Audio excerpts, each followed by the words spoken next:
There is Shein. If you haven't heard of it, the Chinese online retailer is looking to go public here in the United States later this year. Shein is a monster in the global retail space and growing. For example, did you know that 1 million Shein packages are believed to be shipped to this country every day?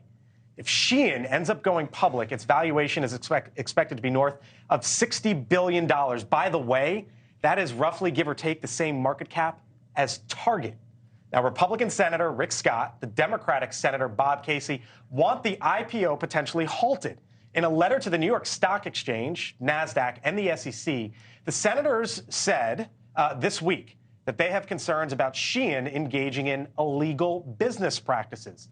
Joining us now, the Republican congressman from Tennessee, Josh Rose, who met with Shein's vice chair in early November before the news of the IPO filing. Congressman, thanks for being here on the Hill on NewsNation. I know this has been front and center for you. What do you make of this? These senators saying, you know what, we need to look at this thing before it IPOs. Well, first of all, thank you for having me on today. And I share their concerns. Representative Jennifer Wexton and I led a bipartisan letter with 22 of our colleagues last May, expressing many of these same concerns to SEC Chairman Gensler, and requesting that he be sure before an IPO would be allowed to move forward that Shein is complying with U.S. law, and particularly with respect to the use of forced labor in the Xinjiang Uyghur Autonomous Region, which has been an area of concern for many years and for many of us for quite some time. And I think that's really the threshold question. Is we need to make sure that the products that are coming into our country are not being produced by forced labor.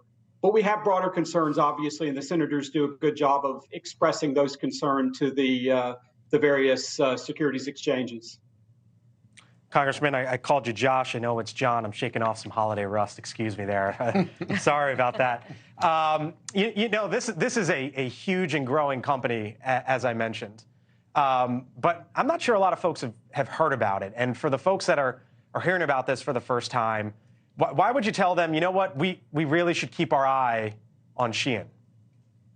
Well, I think the sheer volume of product coming into our country at this point, and for you and me, we haven't heard of it, but I assure you, younger members of the population who are using Shein to source inexpensive clothing, they're very aware of it. And so it's probably an indication of where we shop that we don't know about it. But they have really taken the fashion industry by storm.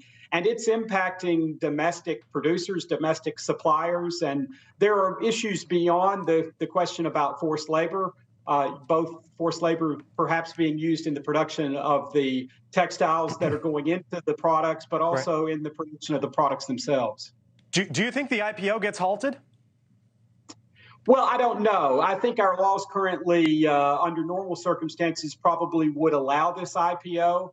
But I do think there are serious concerns, again, both about the use of forced labor and whether Shein is doing everything that it can. I will say when I met with the Vice Chairman Marcella Thor back in November, I was encouraged by the assurances that he gave me. But we have to make sure that their actions are actually matching their words, and that they are making sure that they're not letting illegally produced or non-compliantly produced product make it into their supply chain. And the problem is that they're availing themselves of the de minimis exception under our customs and border laws that allow small value products to come in and be shipped directly to consumers. And that makes it particularly hard for our customs agents to make sure that they're complying. All right. Congressman John Rose from the state of Tennessee. This is a bipartisan issue, and it is one we are following. Thank you, sir. Appreciate it. Thank you for watching. And make sure you go to joinnn.com to find NewsNation on your television provider. And don't forget to click the red subscribe button below to get more of NewsNation's fact-driven, unbiased coverage.